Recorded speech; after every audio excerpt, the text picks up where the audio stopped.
Hello बच्चे, let's read the question. An ideal gas equation can be written as P equals to rho RT by M naught, where rho and M naught are respectively. Okay, so ideal gas equation हमें दे रखी है, हमें बताना है यहाँ पे rho and M naught क्या represent कर रहे हैं. अब देखो, आइडियल गैस इक्वेशन हम किस तरीके से लिख सकते हैं. PV equals to nRT, इस तरीके से हम लिख सकते हैं. P is the pressure, V is the volume, I is the gas constant, T is the temperature. अब देखो, मान लो हमारे पास कोई एक ऐसे चैम्बर सा बना हुआ है, इसमें जो गिवन अमाउंट ऑफ गैस है दैट इज M.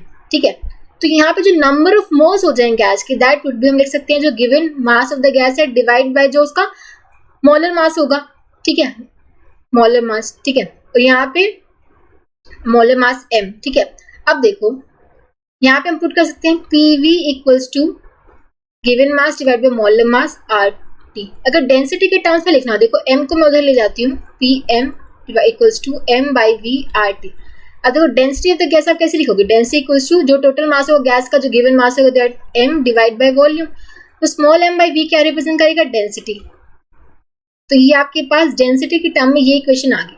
अब देखो ये जो गिवन इक्वेशन क्या थी, PM not equals to rho RT. अब देखो इन दोनों इक्वेशन को कंपेयर करो. रो एक तरह से क्या रिप्रेजेंट कर रहे हैं यहाँ पे, डेंसिटी, रो डेंसिटी, और ये P यहाँ पे क्या है, ये प्रेशर है. ठीक है, जो आपको P देखिए प्रेशर है, और ये जो M नॉट है ये क्या रिप्रेजेंट कर रहा होगा, इसका मोलर मास. ठीक है, इन्होंने M नॉट लिया है, हमने यहाँ कैपिटल M लिया था, तो M नॉट क्या रिप्रेजेंट कर रहा होगा, उसका मोलर मास. ठीक है, क्या रिप्रेजेंट करोगा, मोलर मास. ठीक है, तो ए में देखो दे रहे mass density, mass of the gas.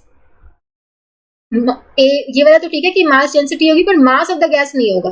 ठीक है, मास ऑफ द गैस यानी कि एक तरह से given mass of the gas की बात करें, नहीं, उसका मोलर मास होगा. बी में देखा number density, molar mass. Number density तो नहीं है, मास डेंसिटी है, तो ये गलत हो गया.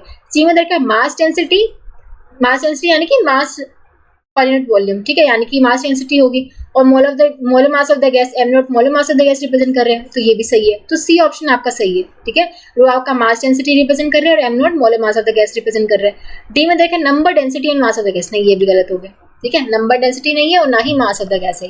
सो option C would be the correct choice. I hope आप सबको समझ आया होगा. Thank you so much.